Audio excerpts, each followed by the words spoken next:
পানি ছেড়ে ডাক দিয়ে বলে, বিবি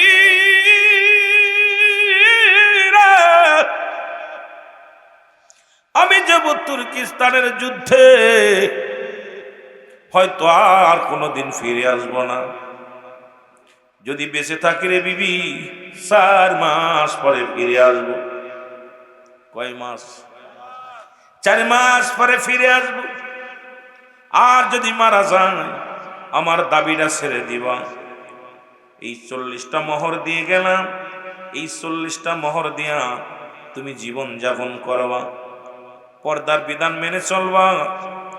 এই 40টা মোহর তোমার হাতে দিয়ে বিদায় হয়ে গেলে যুদ্ধের সরঞ্জানি গুছাইয়া হযরতে ফারুক ঘোড়ার উপরে চেপে বসলেন। যতক্ষণ পর্যন্ত চোখের সামনে রইলেন, বিবি তাকায় তাকায় স্বামীর দিকে তাকায় তাকায় চোখের পানিগুলো ছেড়ে ছেড়ে কাঁদতে লাগলেন। স্বামী একবার হযরতে ফারুক পিছন দিকে তাকায় দেখে রে আদরের বিবি আসল দিয়া চোখের পানিগুলো মুছতেছে। আর তাকালেন না, কারণ আমি যদি আবার তাকাই বিবির প্রতি আমার মায়া হয়ে যাবে, রাসূলুল্লাহর প্রতি মায়া কমে যাবে, আল্লাহর প্রতি আমার মায়া কমে যাবে, দিন ইসলামের প্রতি আমার মায়া কমে যাবে। সাদের বিবির প্রতি মায়া যদি করি দিন ইসলামটাকে আমি রক্ষা করতে পারবো না। যদি সাদের বিবির দিকে তাকায় রাসূলুল্লাহ সত্য ইসলাম তার প্রতি আমি কি করতে পারবো না। রাসূলুল্লাহ সত্য ইসলামটাকে রক্ষা করার জন্য আমি ভূমিকা রাখতে পারবো না। সুতরাং আর তাকানো যাবে না। ওই সুন্দরী বিবির দিকে তাকাইলে আমি সব কিছু ভুলে যাব। না না, ওই বিবির দিকে আর তাকালেন না। ফারুক চলে গেলেন, ঘোড়া নিয়ে চলে গেলেন। তুর্কিস্তানে যুদ্ধ শুরু হয়ে গেল। তুর্কিস্তানে যুদ্ধ শুরু হয়ে গেল।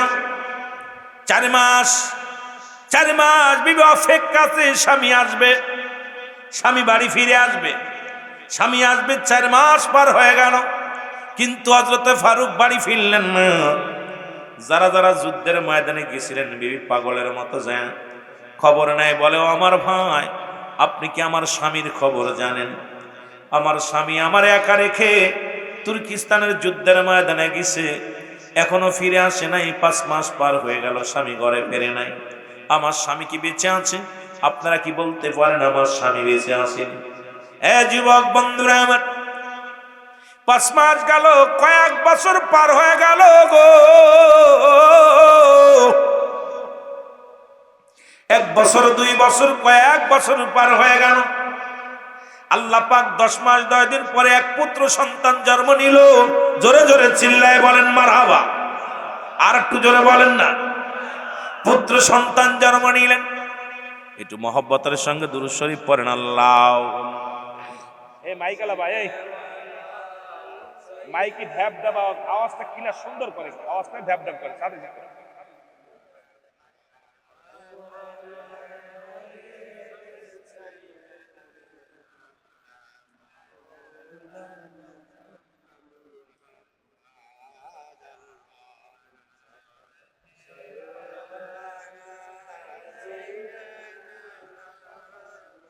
ভাই উঠা লাগবে না, সারা দিন ভয় নাই, এত আগে উঠে দৌড় না, দৌড় ভালো আসলে যান।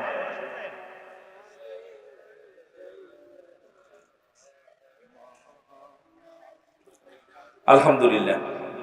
আপনাদের কষ্ট হচ্ছে? কিছু মানুষ ওই চাচা বাড়ি আগুন ধরছে, এই ফাঁকে চুরি করতে লাগছে, কারেন্ট চলে গেছে, মাঝখান দুইটা শুরু করছে। বাইরে বেশি সময় নষ্ট করবেন। কার জীবনের শেষ মাহফিল বলা যায় না, আর জীবনে বসতে পারবেন কি জানি না। কত মানুষ রাত্রে ঘুমাইছে, সকালে উঠতে পারে নাই, সকালে ঘুম থেকে উঠছে আর ঘরে ফিরে যেতে পারেন। আরে মরণ, এই মরণ আপনার নিকট, তুমি একদম পিছনের শিরা রগ যত নিকটবর্তী, সেই তো নিকটে হলো মালাকুল মউত, এর সেই তো অতি নিকটে মালাকুল মউত। সুতরাং আমি আপনি চিন্তা করতেছি, পরবর্তী আমার পীর কেবলা জান বলতেন, পরবর্তী সময় তোমার জন্য কি নিয়ামত বয়ান্তস তুমি নিজেও জানো না। সুতরাং আপনি আমি যতই ফালাফালি করি, যতই ডায়াবেটিস চিন্তা করি, বাইরে এখানে যদি মৃত্যু হয়, জান্নাতি মানুষ জান্নাতের বাগানে মৃত্যু হবে। বলতে পারবেন আল্লাহ এই জান্নাতের বাগানে আমার মরণ হয়েছে, আমি তো জান্নাতের বাগান জান্নাত দেখি নাই, আলেম ওলামার মুখে শুনছি জান্নাতের বাগান, রিয়াজুল জান্নাত বেহেশতের বাগান, ওই বাগানে মৃত্যু হয়েছে। রব্বে কারীম যদি ক্ষমা করে জীবনটা ধন্য। এই জন্য দাদু ভাই উড়ামুড়া না ছাইরা একটু বসেন, 2-1 ঘন্টা মাত্র, আর ঘন্টা খানেক বয়া চোখের পানি ছেড়ে কান। জীবনে কত টাইম আপনি নষ্ট করছেন? আপনার জীবনে 50 বছর 60 বছর জিন্দেগি পাইছেন, কয় বছর ইবাদত বন্দেগী করছেন? 24টা ঘন্টা। কয় ঘন্টা? দিন রাত কত ঘন্টা? 24 ঘন্টা আপনি 1টা ঘন্টা আল্লাহর জন্য ইবাদত করেন না। এই 5 ওয়াক্ত নামাজ পড়তে 1 ঘন্টা লাগে না? 5 ওয়াক্ত নামাজ পড়তে 1 ঘন্টা সময় লাগে? কথা বলেন। 5 ওয়াক্ত নামাজ পড়তে 1 ঘন্টা লাগে? ফজরের 4 রাকাত, জোহরের 12 রাকাত, আসরের 4 রাকাত, মাগরিবের 7 রাকাত, ইশায় কয় রাকাত? 12 রাকাত। এই নামাজগুলো পড়ে দেখেন আপনি 1 ঘন্টা সময় লাগে না? লাগে? লাগে না। তাহলে পর আপনি এই 23টা ঘন্টা আপনার, 1টা ঘন্টা আল্লাহ। কয়টা ঘন্টা? জোরে বলেন না, কয় ঘন্টা? আমি আপনাদের ওইটাও দিলাম না, আমি বললাম 23-24টা ঘন্টা আপনার দিন রাত দিয়া। কয় ঘন্টা? 24টা ঘন্টার আপনার, আপনি নিজে নিলেন 23 ঘন্টা, 1টা ঘন্টা আল্লাহর দেন না। এটাও পারতেছেন। আসর ফাঁকি দিচ্ছেন, মাগরিব ফাঁকি দিচ্ছেন, জোহর ফাঁকি দিচ্ছেন, ঈশা ফাঁকি দিচ্ছেন। তাহলে বোঝা গেল আপনার জীবনটাই ফাঁকে পড়ে যাচ্ছে। আব্বারে, সময় বেশি নেই আব্বা, যে কোনো মুহূর্তে চলে যেতে পারি, যে কোনো মুহূর্তে ডাক আসতে পারে। আহা, বড় কষ্ট লাগে, বড় কষ্ট লাগে। আমার ভাইয়েরা, আমার বন্ধুরা, আমার যে কথাগুলো বলি দিলের কান্ডা লাগা শোনো। 1টা 2টা বছর করতে করতে 27টা বছর পার হয়ে গেল। কয় বছর? 27টা বছর পার হয়ে গেল। ফারুক এবার দেশের বাড়িতে আসলেন 27 বছর বয়সে। ওনার যখন গেলেন যুদ্ধের ময়দানে তখন বয়স ছিল 40। কত বছর? 40 বছরের যুবক। আর 27 বছর যখন পূর্ণ, 27 বছর পরে যুদ্ধের তুর্কিস্তান থেকে ফিরে আসলেন। আসিয়া মনে মনে কল্পনা করে, আল্লাহ, আমার বিবি রেখে গেছিলাম, না জানি বিবি অন্যরা হাত ধরে চলে গেছে, না জানি বিবি ঘর দরজা বেচা কেনা করে কোথায় চলে গেছে, বিবি হাত ধরে চলে গেছে, না জানি আমার ছেলে হয়েছে, না জানি আমার মেয়ে হয়েছে, না জানি আল্লাহ কেমন কি অবস্থা, আমি কিচ্ছু জানি না। আল্লাহ, তুমি আমার তুর্কিস্তানের জেলখানায় 1টা দিন নয়, 2টি দিন নয়, 27টা বছর কাটায় দিলাম। আল্লাহ, ঘরের বিবির অবস্থা কেমনে? আর 2 মাসের অন্তঃসত্ত্বা, আল্লাহ, আমার বিবির গর্ভে আমার সন্তান ছিল 2 মাসের। এই 2 মাসের সন্তানের কি খবর এটা আমি জানি না রে আল্লাহ। রওনা দিয়ে আসলেন। আসিয়া রে ফারুক, ও মুসলমান, গভীর মনোযোগ। উনি যখন আসলেন, উনার দেশে ফিরে আসলেন, কিচ্ছু চিনতে পারে না। কারণ দেখেন এখন সব জায়গা পরিবর্তন। চুয়াডাঙ্গা যারা 4-5 বছর আগে আসছে, এখন আসলে চীনা বড় দায়, ফ্লাইওভার টোভার হইয়া ব্যাঙ্গের টুঙ্গের এমন অবস্থা করতেছে। আমি তো কালকে আসা একদম হিমশিম খেয়ে গেছি, কিরে কি অবস্থা, কোন দিকে যায়? এইরকম পরিবর্তন তো মানুষ সব জায়গায় পরিবর্তন হচ্ছে না? কথা বলেন না, পরিবর্তন হচ্ছে না? যার বাড়ি ছিল টিনের ঘর তার বাড়ি ছাদ, যার বাড়ি ছিল ছাদ তার বাড়ি 3 তলা, যার বাড়ি ছিল না গেট তার বাড়ি এখন পুরো বাউন্ডারি। এরকম তো পরিবর্তন। হযরত ফারুক এসে দেখেন মুসলমান, উনি ঘরের মধ্যে চারিদিকে উনার বাড়িটা ম্যাপ করলে উনি চিন্তা করলেন এই বাড়িটা আমার, কিন্তু আমার বাড়ি তো জীর্ণ শীর্ণ একটা ঘর ছিল, কিন্তু একটা প্রাচীর বানিয়েছে, ঘোড়ার লাগাম টান দে ভিতরে প্রবেশ করলেন। প্রবেশ করার পর দেখে রে ঘরের মধ্যে 4 পায়াল একটা খাটের মধ্যে একজন যুবক শুয়ে আছে। এই যুবকটা দৌড়ে এসে হযরত ফারুককে আক্রমণ করলেন। তুমি আমার বাড়িতে ঢুকছো, কারণ তুমি আমার বাড়ির মধ্যে চুরির জন্য ঢুকেছো। কলার ধরে টানতে নামাইলেন। নামা পর ফারুক বলছে, বাবা তুমি আমারে মাফ করে দাও। জোর হাত করে মাফ চাই বাবারে, আমি মনে করেছিলাম আমার বাড়ি, আমার ভুল হয়ে গেছে বাবা। তখন তো এবার আরো রাগান্বিত হইয়া যুবক বললেন, তোমার বাড়ি বলে দাবি করো, তুমি কে গো? কয়, বাবারে আমার ভুল হয়ে গেছে, এখন বয়স হয়ে গেছে, চোখে কম দেখি, এই জন্য হয়তো ভুল করেছি, হয়তো আমি ভুল করেছি বাবা, আমারে তুমি ক্ষমা করে দাও। হযরত ফারুক বারে বারে ক্ষমা চাইলেন, কিন্তু যুবক জোরে জোরে কথা বলার কারণে পাশের প্রতিবেশী যারা ছিল সবাই আসলেন মুসলমানের মধ্যে আগমন করলেন। ইমাম মালিক তৎকালীন জামানার মুসলমান, শুনে নাও, ইমাম মালিক ওর মধ্যে হাজির হয়ে গেলেন। এবার এসে দেখে রে সব লোকজন সমাগম হয়ে গেলেন। এবার ডাকতে বললেন, তুমি কে? বলছে, বাবা শোনো, তোমরা যে তোমাকে ছাড়ছো না, আমার বাড়ি মক্কা মদিনায়। এরে মক্কা মদিনায় আমার বাড়ি। আরে একদিন আমি মসজিদে নামাজের জন্য, জুম্মার নামাজের জন্য গেলাম। ইমাম সাহেব যখন আলোচনা করতেছিল,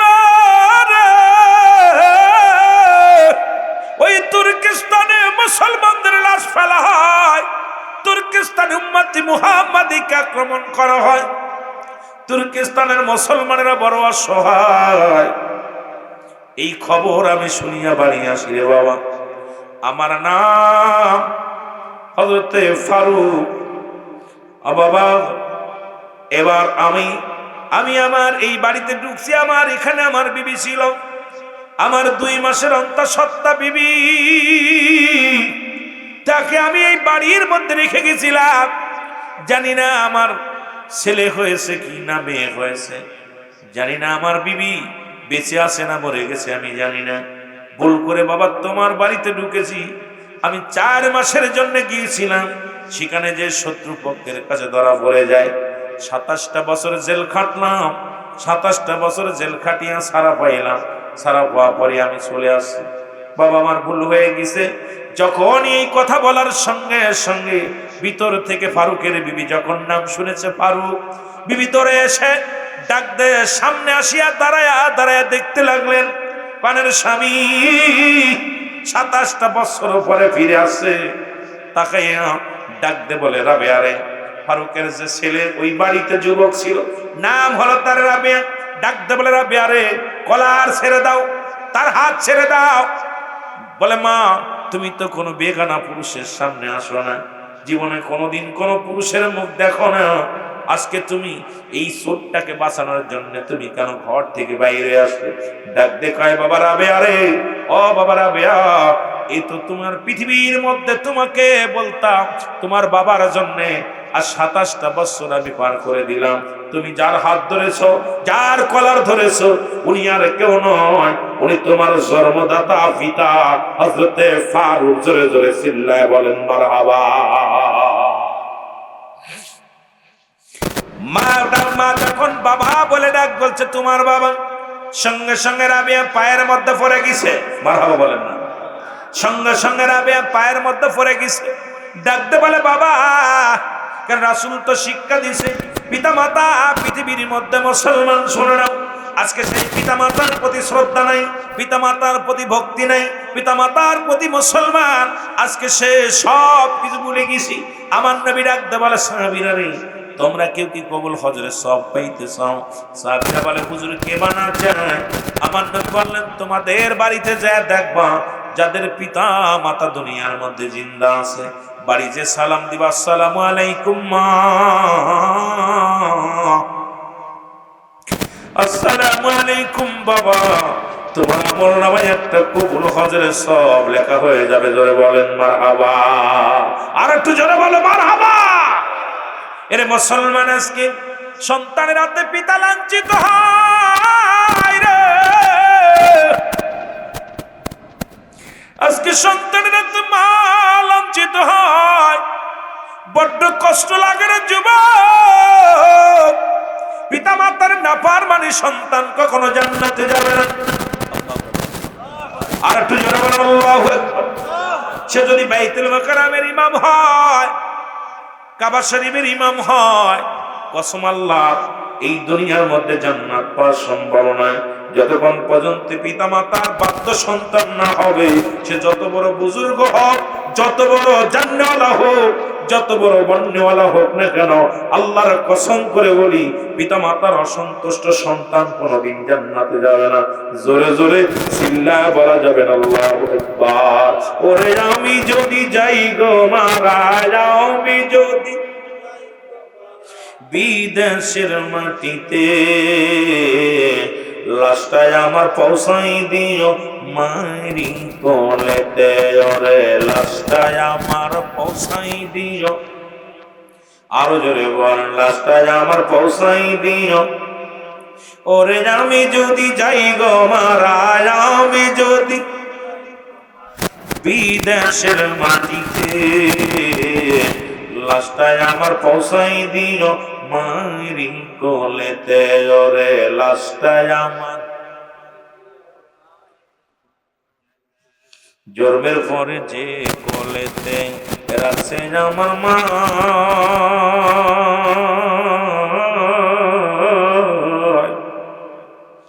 সেই কোলেতে মাথা রেখে নিদ্রা যেতে চাই, আমি নিদ্রা যেতে চাই।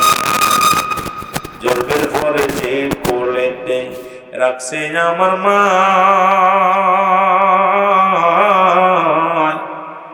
সেই কোলেতে মাথা রেখে নিদ্রা যেতে চায়।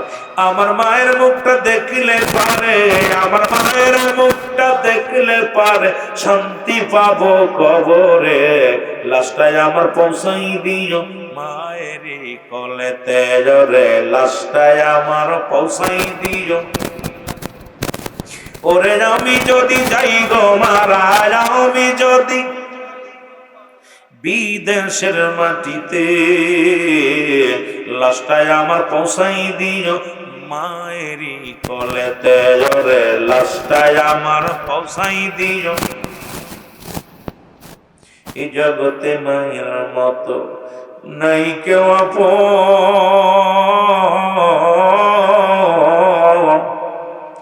সেই মা দুঃখিনীর না দেখাইয়া দিও না দাফন, আমার দিও না দাফন। এই জগতে বাবার মতো নাই কেউ আপন, সেই বাবারে না দেখায়া দিও না দাফন, আমার দিও না। মায়ের মুখটাই আমার দেখলে পারে, ওরে মায়ের মুখটা দেখলে পারে শান্তি পাবো কবরে, লাশটায় আমার পৌঁছাই দিও মায়েরই কোলেতে, ওরে লাশটায় আমার ঢেবটা পাওয়া যায় আরো জোরে বল, লাশটায় আমার পৌঁছাই দিও। খালা বলো ফুফু বলো মায়ের মতন যতদিন মা বাঁচবে ধরায় কাঁদিবে আশায়, শাশি বলো খানা বলো মায়ের মতন যতদিন মা বাঁচবে ধরায় কাঁদবে আমারই আশায়। মায়ে হস্ত তুলে করবে দোয়া, মায়ে হস্ত তুলে মাপ করো খোকার গোনা, আরে মাপ করো খোকার গোনা, ওরে লাশটায় আমার পৌঁছাই দিও মায়েরই কোলেতে, ওরে লাশটায় আমার। চোখের পানিগুলো ছেড়ে দেন, আব্বা মা তাপ পায়। ওরে আমি যদি যাই গো মারা, আমি যদি বিদেশের মাটিতে, লাশটায় আমার পৌঁছাই দিও মায়েরই কোলেতে, রে লাশটায় আমার। এ দুনিয়ার মুসলমান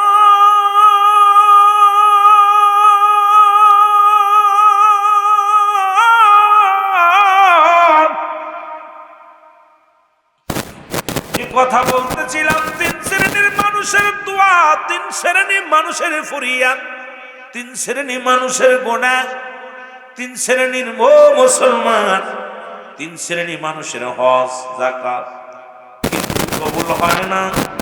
তার মধ্যে এক নাম্বার হলো পিতা মাতার নাফরমানি সন্তান।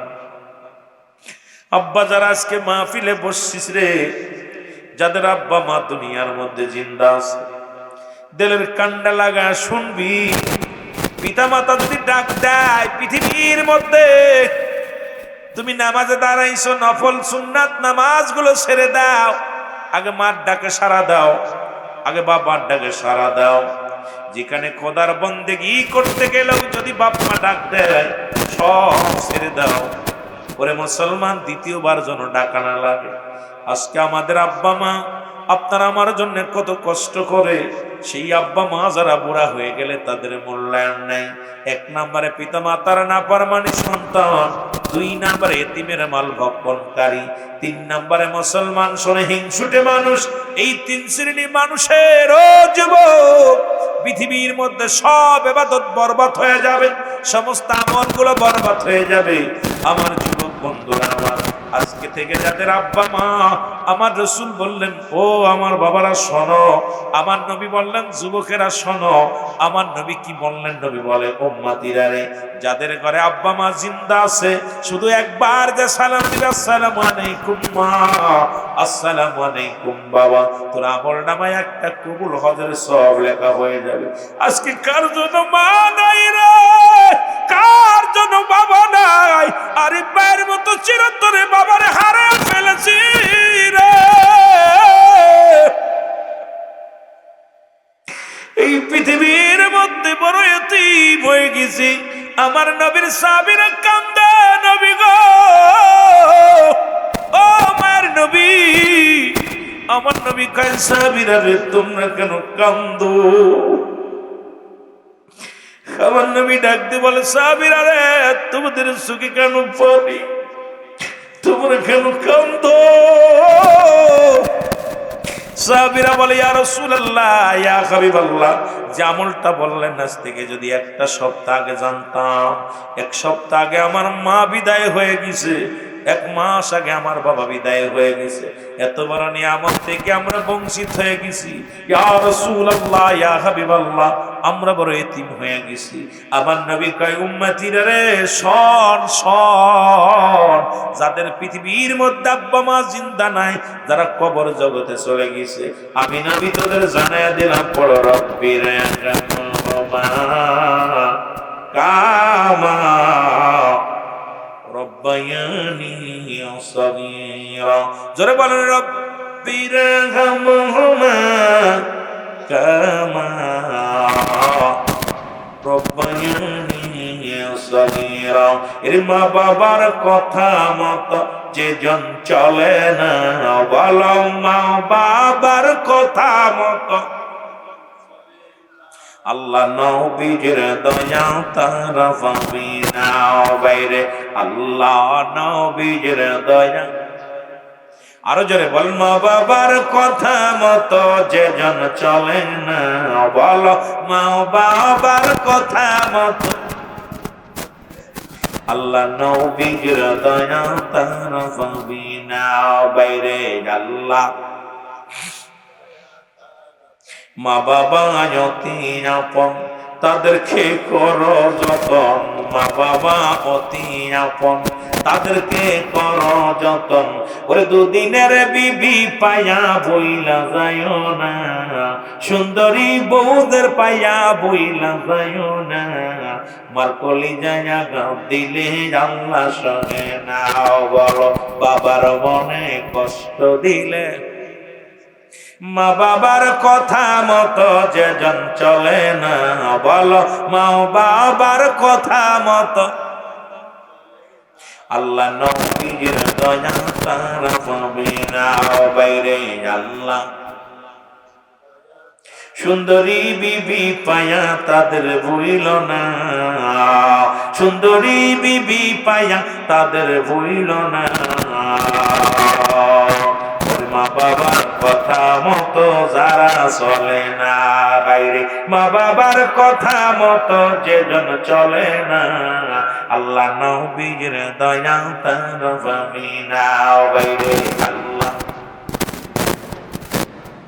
একটু জোরে জোরে চিল্লা বলো, আল্লাহ নবীর দয়া তারা পাবে না বাইরে। আল্লাহ নবীর মা বাবা অতি আপন, তাদেরকে করো যতন। মা বাবা অতি আপন, তাদেরকে করো যতন। ওরে মা বাবার কলে কষ্ট দিলে, মার মনেতে কষ্ট দিলে আল্লাহ সহে না। আইরে বাবার মনে কষ্ট দিলে আল্লাহ নবীর দয়া তারা পাবি না বাইরে। আল্লাহ নবীর এ দুনিয়ার মুসলমান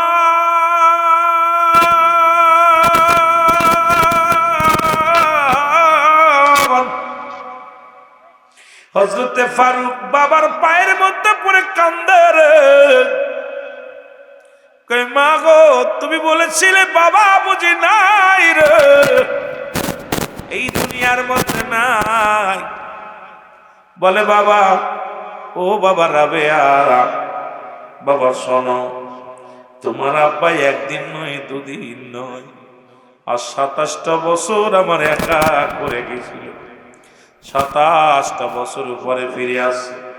যার গায়ে তুমি হাত দিস উনি তোমার বাবা গো। রাবেয়া মাফ চাইলেন, বাবা কি করলেন, হাত ধরে সান্ত্বনা দিলেন, আয় বাবা আমার বুকে। ডাকতে বলে, বিবি রে, আমার কলিজার টুকরা সন্তান কত বড় হয়ে গেছে। স্বামী স্ত্রী 27 বছর পরে গল্প হয়। ঘরের মধ্যে গল্প করতে করতে ফজরের আজান পড়ে গেল। আজান পড়ে গেছে, সালাতু খায়রুম মিনান নাওম। নামাজে এদিকে রাবেয়া আগেই মসজিদে চলে গেছে। নামাজে বিবি ডাকতে বলে, হে আমার স্বামী, আজান পড়ে গেল, নামাজে আপনি যান। যেহেতু নামাজের সময় হয়ে গেল, ফজর রক্ত হয়ে গেছে, আপনি যান। মুসলমান শুনে নাও, হযরতে ফারুক নামাজ গেলেন।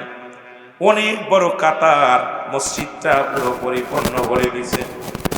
আর পিছনে যায় ফারুক বারান্দার কাতারে দাঁড়িয়ে গেছে নামাজে। নামাজে কোরআন তেলাওয়াত করে রাবেয়া, নামাজে কোরআন তেলাওয়াত করে সুন্দর দোয়া করলেন, নসিহত করলেন। ফারুক বড় হওয়ার কারণে, বয়স বাড়ার কারণে দূরের কিছু দেখতে পায় না। মুসল্লিদের ডাকতে বলে, বাবা, ও বাবারা শোনো, এই যে ইমাম সাহেব এত যোগ্য, এত সুন্দর কোরআন তেলাওয়াত করলো, এত সুন্দর ওয়াজ নসিহত করলো, ইমাম সাহেবের বাড়ি কই গো বাবা? বলেন, আপনি কি নতুন আইছেন? বলে, হ্যাঁ বাবা, আমি নতুন, তোমাদের মসজিদে আমি নামাজ আদায় করতেছি। বলে, আপনি চেনেন না আমাদের হুজুরকে? আপনি চেনেন না? উনি হলো ইমাম মালিকের উস্তাদ। জোরে জোরে চিল্লায় বলা যাবে না মারহাবা। ইমাম মালিকের উস্তাদ, উনার নাম হলো রাবেয়া। মারহাবা বলো। ওনার নাম হলো রাবেয়া। ওনার বাড়ি এই মক্কা মদিনায়, এই বাংলা, এই মক্কা মদিনার জমিনে। উনার চাইতে বড় আলেম এই জমিনের মধ্যে নাই। উনার চাইতে বড় আলেম এই মহল্লার মধ্যে আর কেউ নাই। ওনার ছাত্র হলো ইমাম মালিক। রাবেয়ার কথা শুনিয়া হযরতে ফারুক দু চোখ বেয়ে জ্বর জ্বর করে পানি ছেড়ে দিলেন। ও মুসলমান শুনে নাও, আল্লাহ তুমি আমার কলিজার টুকরা সন্তানকে এত বড় আলেম বানাইছো, যিনি ইমাম মালিকের উস্তাদ। যার ইমাম মালিকের উস্তাদ, যিনি আমার কলিজার টুকরা সন্তান। চোখের পানিগুলো ছেড়ে ছেড়ে কাঁদতে লাগলেন। মুসল্লিরা কও, ভাই আপনি কাঁদেন কেন? বলে, কাঁদছি এই কারণে। কেন কাঁদছি তোমাদের আমি জবাব দিতে পারবো না। আরে আমার বিবি, আরে দুনিয়ার মধ্যে গো যুবক বন্ধুরা শোনো, আমার বিবি আমার অবর্তমানে পৃথিবীর মধ্যে আমার কলিজার টুকরা সন্তানকে এত বড় আলেম বানাইছে। আমি এত বড় আলেমের বাবা। আজকে আনন্দের শ্বশ্রু আমার চোখ বেয়ে বেয়ে পড়ে। একদলই বাড়ি চলে গেলেন। ডাকতে বিবিরে, ডাকতে কয়, বিবিরে, ও বিবি। বিবি ডাকতে কয়, স্বামী আপনি 40টা দিনার 40টা মোহর আমার দিয়েছিলেন গো। এই 40টা মোহর আমি কোন পথে ব্যয় করেছি শোনেন। ডাক দে মুসলমান হযরতে ফারুক ডাক দে কয়, বিবি রে, আমার আর জানা লাগবে না, শোনা লাগবে না রে বিবি। ও বিবি, তুমি আমার কলিজার টুকরা সন্তান, এই পৃথিবীর মধ্যে জগৎ বিখ্যাত আলেম বানাইছ। এই পৃথিবীতে আমি সম্মানী, পরপারও আমি সম্মানী, কারণ এই পৃথিবীর বুকে ইমাম মালিকের উস্তাদ আমার রাবেয়া। ডাক দে বিবি বলে, স্বামী রে, যখন আমি নসিহত করে গিয়েছিলেন, আমার স্বামী, আপনি যখন আমার 2 মাসের গর্ভে সন্তানটিকে যখন বিদায় নিয়েছিলেন, আপনি বলেছিলেন যদি কন্যা সন্তান হয় তাকে যেন ইসলামের বিধান নিয়ম শিখায়া তাকে যেন একজন আল্লাহর সঙ্গে বিবাহ দিই, একজন নামাজির সঙ্গে বিবাহ দিই। আর যদি ছেলে হয় তাকে যেন জগৎ বিখ্যাত আলেম বানায়। ও আমার স্বামী, আপনার অবর্তমানে আমি আমার রাবেয়ারে আমি এই পৃথিবীর মধ্যে আলেম বানাইছি, পৃথিবীর মধ্যে জগৎ বিখ্যাত আলেম বানাইছি রে মুসলমান। ডাকতে বলে ও আমার স্বামী, ও আমার স্বামী, আমার আলেম বানিয়েছি দুনিয়ার মধ্যে। আর রাবিয়ার মুসলমান ওই সন্তান, ওই রাবিয়া যাকে দেখলেন উনি আপনার সন্তান, উনি আমার সন্তান। আমার ভাইরা, আমার বন্ধুরা, আমার পৃথিবীর মধ্যে আমি আপনি দুনিয়ার মায়া ছেড়ে চলে যাব, এমন সন্তান যেন রেখে যায়। পিতা মাতার জন্য দোয়া করেন। পৃথিবীর মধ্যে 14টা হক হলো পিতা মাতার। কয়টা হক? জোরে বলেন কয়টা? 14টা হক। 7টা হক হলো দুনিয়ার মধ্যে জীবিত থাকতে, 7টা হক হলো ইন্তেকালের পরে। সুতরাং মানুষ যখন মারা যায়, কারণ আমরা তো চিরজীবী নয়, চিরস্থায়ী নয়, কারণ ক্ষণস্থায়ী দুনিয়াটা, যে কোনো মুহূর্তে মারা যেতে পারি। আমার রাসূল বলে গেছেন, আল্লাহর বিধানগুলো রাসূল বলে গেছেন, মাত্র 14টা হকের মধ্যে 7টা হক, যেটা হলো আব্বা মা যখন মারা যাবে তাদের জন্য মাগফিরাত কামনা করতে হবে। 1 নম্বরে তাদের জন্য মাগফিরাত কামনা করতে হবে। 2 নম্বরে তাদের জন্য সওয়াব পৌঁছাতে হবে। আমরা এমন সন্তান রেখে গেলাম, পাক কালাম ফাতিহা শরীফ জানে না, দুরূদ শরীফ জানে না, সূরা কিরাত জানে না, আমার জন্য কি দোয়া করবে? দুনিয়া থেকে যে সন্তান রেখে গেলেন, সন্তান জুয়া খেলে, সন্তান তাস খেলে, সন্তান দুনিয়ার মধ্যে অন্যায় পথে পা বাড়ায়, সন্তান দুনিয়ার মধ্যে চগলখোর, ঘুষখোর, চগলখোর, জিনাখোর, এই সন্তান দুনিয়ার মধ্যে রেখে আপনি দুনিয়া থেকে বিদায় হয়ে গেলেন। এই সন্তানের কারণেই আপনি জাহান্নামী হয়ে যাবেন। আমার বাবারা, আমার 2 নাম্বার হলো তাদের জন্য সওয়াব রেসানি করা। আমাদের দেশে কয়টা সন্তান সওয়াব রেসানি করতে পারে? যদিও দাঁড়ায় বাবার কবরের পাশে। মুসলমান বাবারা আমার, ও যুবক, দেখলে চেনা যায় না মুসলমান না হিন্দু না খ্রিস্টান। সুতরাং এমন সন্তান পৃথিবীর মধ্যে রেখে যান, যে সন্তানগুলো আপনার পাশে দাঁড়ায়া দাঁড়ায়া, কবরের পাশে দাঁড়ায়া দাঁড়ায়া। 7 নাম্বার হলো পিতামাতার কবরটা জিয়ারত করা। কিন্তু আমার দেশে অসংখ্য যুবক আছে, তারা বছরও একদিন যায় না, 6 মাসও একদিন যায় না। অনেক সন্তান আছে রে বাবা, 2-4 বছর পার হয়ে গেছে, আব্বা মার কবরের পাশে যায় না।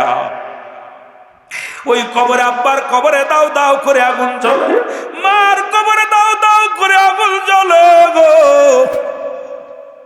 কিন্তু আমাদের সন্তানগুলো যায় না। যদি আপনি আপনার সন্তানকে ইলম শিক্ষা দিতেন, যদি আপনার সন্তান ইসলামের নিয়ম বিধান জানতো, আপনার সন্তান প্রতি সপ্তাহে প্রতিদিন আপনার কবরের পাশে দাঁড়াইতো। আপনার সন্তান কবরের পাশে দাঁড়ায়া চোখের পানিগুলো ছেড়ে ছেড়ে কাঁদতো, রব্বির হামহুমা কামা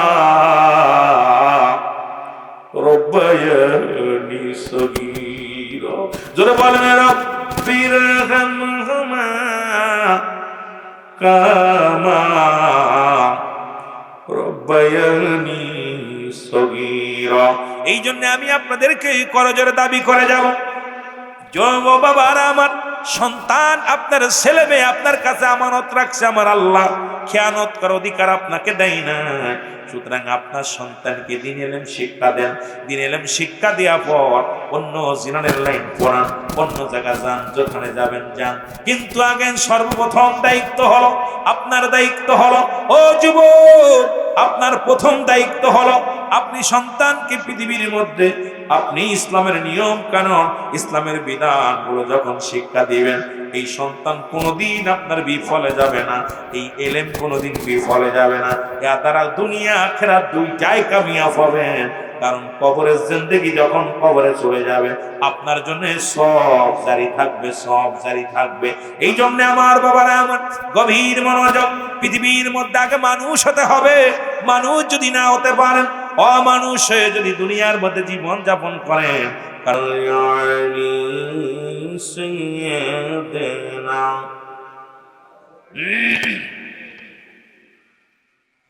এ মুসলমান, রাসূল পাক সাল্লাল্লাহু আলাইহি সাল্লাম ইন্তেকালের 55 বছর পরে, কত বছর?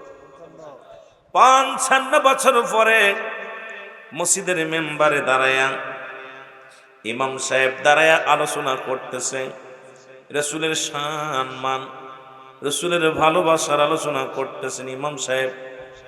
এমন সময় একটা পত্রখানা পড়ে সবাইকে জানালেন। পত্রের মধ্যে লেখা রইলেন, ও দুনিয়ার মুসলমান, গভীর মনোযোগ, এ বা পৃথিবীর মুসলমান, রাসূলুল্লাহর উম্মতগণ, তুর্কিস্তানে যুদ্ধ শুরু হয়ে গেছে। তোমরা কি কোথায় আছো? যদি রাসূলকে ভালোবাসো, সত্য ইসলামকে ভালোবাসো, যদি সত্য ইসলামকে ধারক বাহক করো, তাহলে তুর্কিস্তানের যুদ্ধের জন্য রওনা হও। কারণ অসংখ্য নবীর উম্মতের উপর আক্রমণ হয়, অসংখ্য উম্মতের নরনারীর উপরে আক্রমণ হয়। তোমরা কোথায় আছো? যে যেখান থেকে পারো তুর্কিস্তানের মুসলমানদের রক্ষা করো। জোরে জোরে চিল্লায় বলেন সুবহানাল্লাহ। এ বাজান টোনটা কমাই দে, ইকো কমাই দে, বাড়ি খালে কথা বলবে না। জনগণ কথা বোঝার জন্য আসছে, টোনটা বাড়াই দিবা। আলোচনা অনেক সময় মাইক ভালো হয়েছে, অনেক সময় সিটিং এর কারণে এলোমেলো হয়। আমার বাবারা যেন বুঝতে পারে, এত কষ্ট করে রাত জেগে রয়েছে, দুই চারটে কথা যদি না বুঝতে পারে তাহলে পরে আশাও লস। আমার তো সময় গুনতেছি কয় ঘন্টা যায়, কি খান বুঝেননি? ঘন্টা গুন মানে 2 ঘন্টা গেলেই কোন আলহামদুলিল্লাহ। কিন্তু জনগণ তো বয়ে আছে কত কষ্ট করে, তাদেরকে ফাঁকি দিলে আল্লাহর আদালতে জবাব দিতে হবে। যে কথা বলতেছিলাম যুবক বাবারা আমার, ওই তুর্কিস্তানের যুদ্ধ শুরু হয়ে গেছে। মুসলমানদের লাশ জমিনের মধ্যে ফেলা হয়, মুসলমানদের হত্যা করা হয়, মুসলমানদের নারীদেরকে বেইজ্জতি করা হয়, ঘর থেকে বার করে দেওয়া হয়। শোনা পর ইমাম সাহেব ঘোষণা করলেন, তোমাদের মধ্যে এমন কেউ কি আছো তুর্কিস্তানের যুদ্ধ রাসূলের উম্মতের জন্য তোমরা কেউ কি যাইতে পারবা? ওর মধ্যে ছিলেন একজন আশিক রাসূল, হাজার হাজার মানুষের মধ্যে একজন আশিক রাসূল। সেই মানুষটার নাম হলো মুসলমান। শুনে নাও, হযরতে ফারুক। জোরে জোরে চিল্লায় বলা যাবে না মারহাবা। হাজার হাজার মানুষের মধ্যে একজন সৈন্য, নাম কি? ফারুক। উনি সবেমাত্র বিয়ে করেছে, গর্ভে সন্তান, 2 মাসের গর্ভে সন্তান বিবির। কয় মাসে? 2 মাসের গর্ভে সন্তান। হযরত ফারুক বাড়ি আসলেন, ডাকতে বলে, বিবি কোথায় রে আমার বিবি? বিবি বলে, স্বামী রে কি বলো? বলো বিবি, তুর্কিস্তানে মুসলমানদেরকে হত্যা করা হয়, আমার নবীর উম্মতিরা চোখের পানি জমিনের মধ্যে ফেলে, কোরআনের পরাঘাত করা হয়, হাদিসের পরাক্রমণ করা হয়। আর আমার নবীর উম্মতের গায়ের যদি একটা পশমের যদি ক্ষতি হয়, আমি মুসলমান বেঁচে থাকতে, আমি ইমানদার বেঁচে থাকতে, আমার রব্বে কারিমের দরবারে আমি কি জবাব দিব? আমি আমার রাসূলুল্লাহর কাছে কি জবাব দিব? কারণ রাসূল ইন্তেকাল করেছে মাত্র 55 বছর, এর মধ্যে অবস্থা এরকম হয়েছে রে বিবি। কথা দাও ও বিবি, কথা দাও, আমি যাব যুদ্ধের ময়দানে, ওই তুর্কিস্তানে মুসলমানদের সব বিরুদ্ধে যারা যুদ্ধ করে তাদের সঙ্গে যুদ্ধ করার জন্য আমি রওনা হয়ে গেলাম। জোরে জোরে চিল্লায় বলেন মারহাবা। বিবি ডাক দেখায়, স্বামীর সবে মাত্র বিয়ে করলেন, নতুন গন্ধ এখনো যায় না, কারণ 2 মাসের অন্তঃসত্ত্বা, গর্ভে 2 মাসের সন্তান আমার রূপ যৌবন তোমাকে আকৃষ্ট করে রাখে। ও স্বামী, তুমি যুদ্ধের ময়দানে যাবা, যদি কিছু হয়ে যায়, যদি তুমি মারা যাও, আমার চিন্তা আমি করি না, আমার গর্ভের সন্তানের চিন্তা করি। আর কারণ বাবাবিহীন সন্তানকে মানুষ করা বড় কষ্ট হয়ে যাবে। বাবা যদি মারা যায়, বাবা যদি দুনিয়া থেকে বিদায় হয়ে যায়, আমি মা হইয়া এই গর্ভের সন্তান আমি কেমনে লালন পালন করব? ডাকতে ফারুক ডাকতে কয়, বিবি রে, এই নাও 40টা দিনার, এই 40টা মোহর আমি তোমার কাছে রেখে গেলাম। যদি আমার গর্ভের সন্তান যদি মেয়ে হয়, ও বিবি, যদি কন্যা সন্তান হয়, তাহলে তাকে তুমি লালন পালন করবা, পর্দার বিধান মেনে চলাইবা। উপযুক্ত একজন আল্লাহওয়ালা সন্তান দেখে এই পৃথিবীর মধ্যে বিবাহের উপযুক্ত হয়ে গেলে তারে বিবাহ দিবা। আর যদি ছেলে সন্তান হয়, এই জমিনের মধ্যে বড় একজন আল্লাহওয়ালা বানাইবা। জোরে বলেন মারহাবা। চিন্তা করছেন? বাবা, আমাদের বাবাদের কল্পনা, ইঞ্জিনিয়ার বানাবো, ডিসি বানাবো, এসপি বানাবো, মন্ত্রী বানাবো। বানা, দুনিয়ায় যত বানাবি বানা, এসপিডিসি বানাইবি বানা, দোষ নাই। কিন্তু আগে কোরআন শিক্ষা দে, আগে নামাজ শিক্ষা দে। কোরআন শেখে নাই, নামাজ ইসলামের বিধান শেখে নাই, এসপি হোক, ডিসি হোক, মন্ত্রী হোক, তোর জীবনও বরবাদ, সন্তানের জীবনও বরবাদ। আমার ভাইয়েরা, আমার বন্ধুরা, আমার হয়তো আপনারা কষ্ট পাবেন, আপনি কোরআন শেখেন, হাদিস শেখেন, ইসলামের নিয়ম কানুন শেখেন, এরপরে আপনি কি হন? পুলিশ হন, এসপি হন, ডিসি হন, মন্ত্রী হন, মাস্টার হন, কোনো দুঃখ নাই। কারণ হারাম হালাল বুঝতে যখন পারবেন, ইসলামের স্তম্ভ যখন বুঝতে পারবেন, তখন এই সমাজের মধ্যে ঘুষ থাকবে না, এই সমাজের মধ্যে দুর্নীতি থাকবে না, এই সমাজের মধ্যে অন্যায় থাকবে না। কারণ এই দুনিয়ার মধ্যে ইসলাম বুঝার কারণে, সত্য ইসলাম বুঝার কারণে আপনার দ্বারা অন্যায় হবে না। আজকে যাও শিখেছেন, যদিও টুপি মাথায় দেন আর নামাজও পড়েন, ঘুষ থেকে বাইর হতে পারেন না, সুদ থেকে বাইর হতে পারেন না, ব্যভিচার থেকে বাইর হতে পারেন না। কারণ ইসলাম নামের লিবাসটা লাগানো হয়েছে, আসল ইসলাম ভিতরে প্রবেশ করে নাই। জোরে বলেন ঠিক কিনা? আসল ইসলামটা ভিতরে প্রবেশ না করার কারণে জুলুম, ব্যভিচার, অন্যায় সব কিছু বাড়ছে। তার পিছনে একটাই কারণ হলো সত্য ইসলাম আমরা জানি না। ইসলামের নিয়ম কালেমা, নামাজ, রোজা, হজ, যাকাত, এই পাঁচটি স্তম্ভ, এই স্তম্ভ পাঁচটা খুঁটি। এটার মূল ধারা কি? আমি কালেমা পড়েছি, আমার দ্বারাই ফায়সা কথা বলা চলবে না। আমি কালেমা পড়েছি, নামাজ ছাড়া যাবে না। আমি কালেমা পড়েছি, অন্যায় করা যাবে না। আমি না কালেমা পড়েছি, আমি দুর্নীতি করতে পারবো না। আমি কালেমা পড়েছি, আমি ঈমান কারো কাছে মাথা নত করতে পারবো না। সুতরাং কালেমা পড়া পরও যারা আজকে 2 নাম্বারই করতেছি, এর মাঝে বুঝতে বাকি নাই যে আমি ইসলামের বিধান বুঝতে পারি নাই। জোরে বলো ঠিক কিনা? ইসলামের বিধান বুঝতে অসংখ্য কাফের, অসংখ্য ইহুদি নাসারারা যখন কালেমা পড়েছে, উমরের মতো মানুষ, খাত্তাবের বেটা উমর যখন কালেমা পড়লেন, দুনিয়ার সব কিছু ছেড়ে দিলেন, কারণ দুনিয়া তাকে আর ধরতে পারে নাই। আর আমরা কালেমা পড়তেছি সকালে, বিকেলে ঘুষ খাচ্ছি, কালেমা পড়তেছি অফিসে বইয়া ঘুষ খাচ্ছি, কালেমা পড়তেছি আল্লাহ ছাড়া ব্যতীত অন্য কাউকে সিজদা করতেছি, কালেমা পড়তেছি আমরা অন্যায় কাজে লিপ্ত আছি। তাহলে বোঝা গেল ইসলামের মূল ভাব দ্বারা আমরা এখনো বুঝতে পারি নাই। জোরে বলেন ঠিক কিনা? আরো জোরে বলেন ঠিক কিনা? এখন ইসলাম মানে শান্তি, আত্মসমর্পণ। আল্লাহ বলেন ইয়া আইয়ুহাল্লাযীনা আমানু, আল্লাহ কি ইমানদারেরা, বিশ্বাসীরা। আল্লাহ যদি ইয়া আইয়ুহান নাস বলতেন, ও মানুষ সম্প্রদায়, আল্লাহ কয় মানুষদের ডাক দেন নাই। আল্লাহ বলে ইমানদারেরা, বিশ্বাসীরা, আদখুলু ফিস-সিলমি কাফা।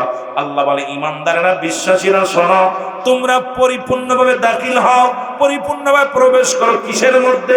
ইসলামের মধ্যে। ও মুসলমান, আজকে যত ইসলামী দল আছে ভালো করে জেনে নিবেন। এখন আল্লাহ বলে ইমানদারেরা, বিশ্বাসীরা, তোমরা পরিপূর্ণভাবে ইসলামের মধ্যে দাখিল হও। ইসলামের আবিধানিকত্ব হলো 80 থেকে 82টা। ইসলাম মানে নিজে না খেয়ে অন্যরে খাওয়ানো, ইসলাম মানে না ঘুমায় ঘুম পাড়ানো, ইসলাম মানে একত্ববাদ, ইসলাম মানে শান্তি, ইসলাম মানে নারীর সতীত্ব ভাড়া দেওয়া, ইসলাম মানে নিজে দুঃখে থেকে অন্যরে সুখে রাখা, ইসলাম মানে দরিদ্রের পাশে দাঁড়ানো, ইসলাম মানে মানুষের পাশে কল্যাণের জন্য ঝাঁপিয়ে পড়া, ইসলাম মানে নিজে কুশার বিক্রয় দুনিয়ার মধ্যে। আজকে ইসলামের একটা বিধান, খালি ইসলাম মানে শান্তি, ইসলাম মানে শান্তি, তাও তোরা শান্তি দিস না, তোদের যন্ত্রণাই। ইসলামের দোহাই দিয়ে আজকে রং বিরঙের কথাগুলো বলে বেড়াও, ইসলামের 12টা বাজাও, কোরআনকে ভুল ব্যাখ্যা দাও, কোরআনের ব্যাখ্যাগুলো ভুল বিশ্লেষণ দিয়া মানুষকে বিভ্রান্তি করো। এটার নাম ইসলাম হতে পারে না, এটা সম্পূর্ণ ধোঁকাবাজি। জোরে জোরে চিল্লায় বলেন ঠিক কিনা? এই একটা আয়াতে তাফসীর করেন নাই। আপনার দেশে যখন তাফসীর কারক আসবে, তাফসীর করার জন্য যখন টেবিলে বসবো, ওকে বলবে, এই মুফতি সাহেব, তোর অন্য তাফসীর দরকার নেই, একটা আয়াতে তাফসীর কর। ওই চরিত্র যদি ওর ভিতর না থাকে, কিসের তাফসীর কারক, কিসের বক্তা, কিসের মাওলানা, কিসের মুফতি, কিসের পীর সাহেব, কিসের ধোঁকাবাজ? ওরা পৃথিবীর মধ্যে দান্দাবাজ। ধরে বলেন ঠিক কিনা? একটা এত লাগে না তাফসীর করতে গেলে, এত কিছু লাগে না। কিন্তু আমার দেশের যে অবস্থা, তাফসীর কারক আয়াত তাদেরকে ভুল ব্যাখ্যা বিশ্লেষণ দিয়া কোরআনকে না এই যে এইভাবে ঘুরায় না বলেছে, ডাইরেক্ট বলে না। আর ডাইরেক্ট না বলার কারণে আজকে সমাজের দুর্নীতি বেশি বাড়ছে। আজকে অবক সমাজ অবক হয় এমন ভাবে শুরু হয়ে গেছে যা এখনো মেনে নেওয়া যায় না। সমাজ জাতি পরিবর্তন করার জন্য আলেমদের মুখ্য বিষয়, মুখ্য ভূমিকা যেটা থাকার দরকার ছিল, এখন আমরা সব পেট পুজোরি, আজকে আমরা সবাই লোক পুজোরি। আজকে আমরা ব্যক্তি কেন্দ্র খেয়ে গেছি। ব্যক্তি কেন্দ্রিক যারা হয় তাদের আলোচনা শোনাও যায় না, যদি বলেন ঠিক কিনা। আমি আটটসিতে আসছি, খালি আটটসি করবো, তাই না? কথা বলছেন না? এখানে কি আটটসি ছাড়া মানুষ আছে? বলেন না, আছে না? এখন আমি যদি ব্যক্তি আলেম যদি ব্যক্তি কেন্দ্রিক হয়ে যায়, ও আলেম না। আমি মনে করি ওখানে আলেম না, ও হবে সমাজ কেন্দ্রিক, ও হবে ইসলাম কেন্দ্রিক, ও হবে কোরআন কেন্দ্রিক, ও হবে হাদিস কেন্দ্রিক, তাহলে ওই আলেম আলেম। কিন্তু আমরা আজকে ব্যক্তি সরমুনাত আসলি সরমুনাত, তালি আটটসি, সারসিনা তালি সারসিনা, জামাতিরা আসলি জামাতি, এই যে শুরু হয়ে গেছে আজকে এক কেন্দ্রিক হওয়ার কারণে সমাজটা আজকে নষ্টের মূল হলো আমরা আলেমরা, জোরে বলেন ঠিক কিনা। এগুলো বন্ধ করতে হবে। কষ্ট পাচ্ছেন? অনেকেই কষ্ট পাইতে পারেন, কারণ নাম তো রুহুল আমিন সিদ্দিকী, কিছু কথা কওয়া লাগে, কথা বলছেন, সত্যবাদী মা। এখন কিছু জোরালো আওয়াজ মন চায় দিতে, কিন্তু আবার মাঝে মাঝে একা কি করবো। যত ওয়াজ ইউটিভিতে দেখবেন, রং বিরঙ্গের কত ওয়াজ করছে, কিন্তু ওয়াজ করে কি করলাম? এখন নিজেই তো পরিবর্তন হই নাই, নিজেই পরিবর্তন আত্মশুদ্ধি করতে পারি নাই। ভিতরে যে আমার ভিতরে একটা অহংকার অহমিকা রয়েছে যা আমি এখনো পরিত্যাগ করতে পারি নাই। আমার কিসের ওয়াজ? ঠিক কিনা, ঠিক কিনা?